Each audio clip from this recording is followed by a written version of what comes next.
eu colocar mais um trecho aqui do Xandão. A sociedade brasileira e as instituições mostraram sua força, mostraram sua resiliência, e em que pese a lamentável manutenção de uma nociva, radical e violenta polarização política, com tristes reflexos, todos nós, brasileiros e brasileiras, devemos afastar com todas as nossas forças e empenho a tentativa de qualquer quebra da institucionalidade.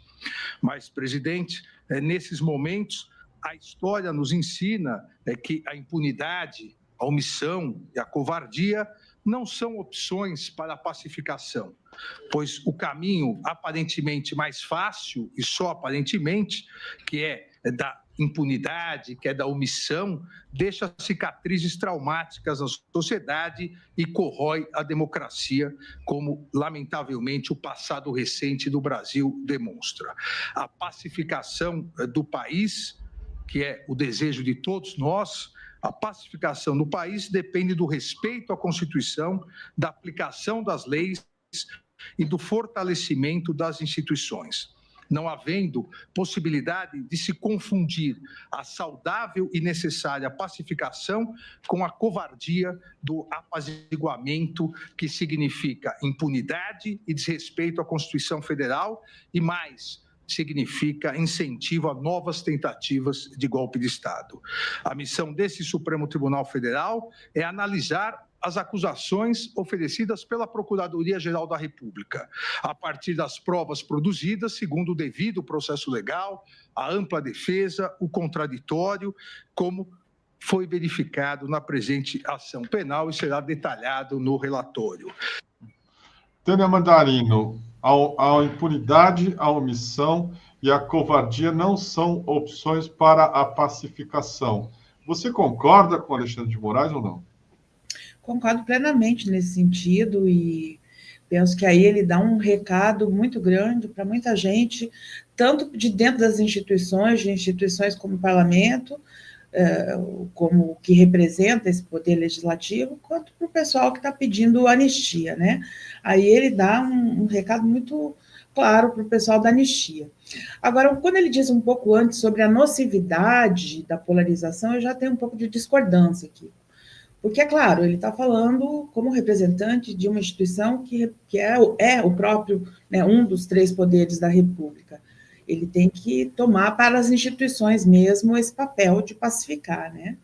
Mas eu acredito que a polarização é um caminho que tem nos levado a uma discussão política maior, a um nível de consciência política que, ainda que muito insuficiente, é um caminho que pode ampliar, e é o que vai nos levar para um Estado socialista um dia, né, quando eu já tiver há muito tempo estrelinha cósmica lá em cima, ou lá embaixo, não sei. Então, concordo, sim, com o que ele diz, mas não concordo quando ele fala sobre ser nociva, nefasta, né, alguns adjetivos que ele usa aí, a polarização, porque ela acaba nos levando a alguma atitude revolucionária, né, que nossa não é essa da violência, não é essa armada, enfim, mas, de qualquer maneira, sabe o que me ocorre, Kiko? Que o judiciário está aqui hoje fazendo uma revolução burguesa no Brasil, né?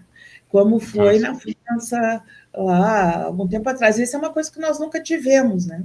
Então, são características muito peculiares aí para os estudiosos da história da antropologia depois nos orientarem a respeito. Queria que você falasse um pouquinho mais sobre isso. O que você chama de revolução burguesa feita pelo judiciário, exatamente? Quando o STF impede esse golpe, né, ou seja, tenta estancar o avanço disso tudo e começa a realizar os julgamentos e as punições, de alguma maneira, ele está atuando dentro de pautas que são pautas revolucionárias. Não que ele, propriamente dito, seja uma instituição revolucionária. Ele, quando eu digo ele, é o STF, né? E aí, é claro que não está ocorrendo uma revolução aos moldes operários, proletários, como nós gostaríamos e como, quem sabe, um dia também, daqui a muitos e muitos anos, possamos ter no Brasil. Mas hoje é uma revolução, é algo que está revolucionando o estado de coisas, né? E na medida em que, veja, nós vamos mandar para a prisão um ex-presidente da República que nós imaginarmos que fosse ficar impune para sempre, assim como impune está, é bom que se diga, o pessoal da Lava Jato, né, que deu apoio a todo esse estado de coisas aí golpista. Isso é bom que a gente nunca esqueça. Então, a gente também está esperando que o STF nos acuda e que a PGR também saia de cima, né, daquele relatório lá do CNJ e ofereça a denúncia. Mas tudo bem, cada coisa seu dia. Hoje, né, nós estamos estancando uma sangria fascista, né, golpista, fascista, e isso, de certa maneira, é uma revolução burguesa, porque não é uma revolução proletária, né? Tem nuances, né? Não é que seja exatamente, eu acho que afirmar é muito radicalismo, né? Mas tem nuances de uma revolução burguesa, é como se o Brasil estivesse sendo pulverizado por ares de uma revolução burguesa que acaba aí até unindo, né? Quantas pessoas aí da esquerda estão hoje vestindo a camisa do STF, que é um poder que representa a burguesia. Você disse que o poder do STF, o papel dele tem que se encerrar com essa contenção do golpe. Ele não pode virar agora nenhum tipo de baliza para o próximo governo, eventualmente democrático, do presidente Lula. É isso? O problema do STF hipertrofiado tem que parar por aí. É um risco que se corre o STF continuar achando que, sei lá, governa o país? Eu não digo exatamente que tem que parar por aí, porque nesse país de imprevisibilidades assim, extremas, a gente nunca sabe o que pode acontecer daqui a pouco, né? Mas concordo que disse que o STF está, assim, é o poder hoje, é o poder. É o único poder capaz, que mostrou, né, capacidade, quando atingido, quando a água bateu na perna, né, bateu na saia, eles se tornaram aí esse poder capaz de conter, de fazer a contenção de atos que, neste momento, são atos antidemocráticos. Mas eles também já fizeram a contenção de uma nomeação do presidente Lula como ministro da presidenta Dilma, por exemplo. Isso na história é muito recente. Né? Também já não deixaram de fazer a contenção de atos do TRF4 absolutamente arbitrários, né? Como um tribunal do Poder Judiciário, e, quer dizer, agora, nesse momento, assumiram esse papel que está vindo ao encontro dos nossos anseios, dos anseios democráticos, né? E por isso que eu digo uma espécie de uma revolução burguesa, porque os anseios democráticos de quem, né? É claro que quem mais se preocupou, quem mais foi atingido, quem mais assim, teve medo disso tudo foi a burguesia, a pequena burguesia e a burguesia. Não foi o pobre mesmo que está lá, continuando como população carcerária, continuando com seus direitos trabalhistas todos violados e não tutelados por esse mesmo poder. Ele não tem muito medo, receio disso, porque ele vive outras violências, né, piores, e às vezes a consciência nem alcança esse tipo de discussão. Então, eu temo sim que com esse extremo poder ao judiciário, acho que, por outro lado, nós estamos num momento em que as instituições estão contendendo entre si, o legislativo tem vivido a provocar o judiciário, nós estamos com um dos piores congressos da nossa história, né? E penso que isso deve reverter aí em discussão para a consciência mesmo, para a consciência política, para a gente tentar, inclusive, transformar esse Estado democrático de direito que a gente tem aí, que gera isso tudo, em uma democracia mais participativa, em um melhor Congresso, né, no próximo ano que vem, e toda essa discussão, se ela for apropriada pelos de baixo, aí sim ela vai ficar muito melhor do que está hoje. Deixa eu botar mais um trecho aqui. Vou mandando superchat, gente. Julgar com imparcialidade e aplicar a justiça a cada um dos casos concretos, independentemente de ameaças ou coações, ignorando pressões internas ou externas. Lamentavelmente, no curso dessa ação penal, se constatou a existência de condutas dolosas e conscientes de uma verdadeira organização criminosa que, de forma jamais vista anteriormente em nosso país, passou a agir de maneira covarde e traiçoeira com a finalidade de tentar coagir o Poder Judiciário, em especial esse Supremo Tribunal Federal, e submeter o funcionamento da Corte ao crivo de outro Estado estrangeiro. Essa coação, essa tentativa de obstrução, elas não afetarão a imparcialidade e a independência dos juízes desse Supremo Tribunal Federal, que darão, como estamos dando hoje, presidente, a normal sequência no devido processo legal, que é acompanhado por toda a sociedade e toda a imprensa brasileiras. Publicidade e transparência que não encontram paralelo em nenhuma corte do mundo. Nenhuma corte ou tribunal do mundo dá tanta publicidade e tanta transparência aos seus julgamentos como o Supremo Tribunal Federal. As instituições brasileiras são fortes e sólidas, e seus integrantes foram forjados no mais puro espírito democrático da Constituição de 1988. Coragem institucional e defesa à soberania nacional fazem parte do universo republicano dos membros dessa Suprema Corte, que não aceitará coações ou obstruções no exercício de sua missão constitucional, conferida soberanamente pelo povo brasileiro por meio de sua Assembleia Nacional Constituinte. A soberania nacional não pode, não deve e jamais será vilipendiada, negociada ou extorquida, pois é um dos fundamentos da República Federativa do Brasil, expressamente previsto no inciso 1º do artigo 1º da Constituição Federal.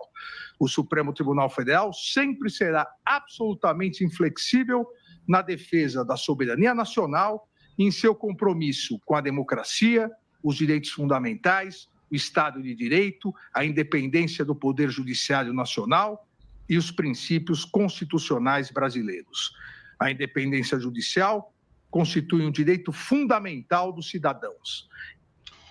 Tânia, o Moraes fala aí que não haverá coação e nem vai se submeter a qualquer tipo de pressão internacional. Hoje tem uma matéria na Reuters dizendo que o Alexandre de Moraes desafia a ira do presidente dos Estados Unidos, Donald Trump, e testa a paciência de seus pares, enfrentando crescente resistência. Você concorda com isso ou você acha que o Moraes está fazendo simplesmente o trabalho que ele tem que fazer? Veja, você faz seu trabalho aí, mas você se esmera e muitas vezes entrega algo muito melhor do que o seu próprio trabalho, né? O Moraes está mais ou menos assim. É claro que ele tem que responder essas ameaças, esses ataques imperialistas sobre o STF e sobre a própria soberania brasileira, né? Sobre a própria soberania nacional. Aliás, diz com a própria soberania nacional. É importante a gente entender que nessa guerra aí existem questões postas também entre democratas e republicanos, que estão hoje no poder, né? E que dentro do próprio STF a gente tem ministro que atende aos interesses imperialistas, só que dos democratas, e não dos republicanos, né? Por exemplo, um ministro que foi poupado de ter qualquer tipo de retaliação, que começa com Barro e termina com Oso, né? Então, assim, existe também... Gente, eu sei que é um dia de muito amor e muita paz em relação ao STF, eu também estou sentindo esse amor, mas a gente não pode esquecer nunca, quando ele diz que vai assegurar a independência do Poder Judiciário, né? Eu queria que ele tivesse mesmo condições de fazer isso, sabe? Porque ministros do STF continuam fazendo festinhas nos países de fora com grandes empresários, com grandes patrocínios, viajando para cima e para baixo. Ministros do STJ, desembargadores de tribunais foram para Israel a convite daquela, esqueci o nome daquela ONG lá que processou o Breno Altman, né? Stand with us, Amanda da Conib. Exatamente isso. Então, assim, eu queria entender, eu acho assim que o discurso do ministro, maravilhoso, né? eu tenho achado ele maravilhoso, tanto o ministro quanto o discurso, ele está ultrapassando um pouco, talvez até as suas próprias possibilidades, porque eu gostaria de chegar daqui a uns dias para o STF e pedir, cobrar essa fatura, assim, né? Dizer, olha, Vossas Excelências asseguraram a independência e a autonomia do Poder Judiciário. Então, agora, me avalizem essa situação específica que está acontecendo aqui, na qual um colega seu tem um Gilmar Palusa lá em Portugal, sabe? Então, acho que ele está contando um pouco com essa publicidade que ele mesmo louva, um pouco antes, no quadro que você mostrou anteriormente, se ufanando do STF, ser a corte que mais publicidade dá dos seus atos e tal. Você mesmo lembrou aí de quem talvez não tenha dado tão publicidade, a não ser agora com o filme 1985, mas fez de fato, né? Puniu os seus generais, puniu os seus ditadores, nem a caixa preta da caserna do pessoal dos militares foi aberta ainda, então bastante coisa para a gente pensar. Agora, ele tem que sim fazer o enfrentamento e mandar a resposta para o imperialismo estadunidense, sobretudo o republicano, né? Agora que está com essas atitudes aí em relação à nossa soberania, nós todos temos que dar essa resposta. E, Kiko, para complementar, temos que defender a nossa soberania e também a soberania dos países da América Latina que está em jogo, né? Essa soberania, como, por exemplo, a Venezuela, da qual até agora não tenho um conhecimento que temos reconhecido, por exemplo, oficialmente as eleições de julho do ano passado.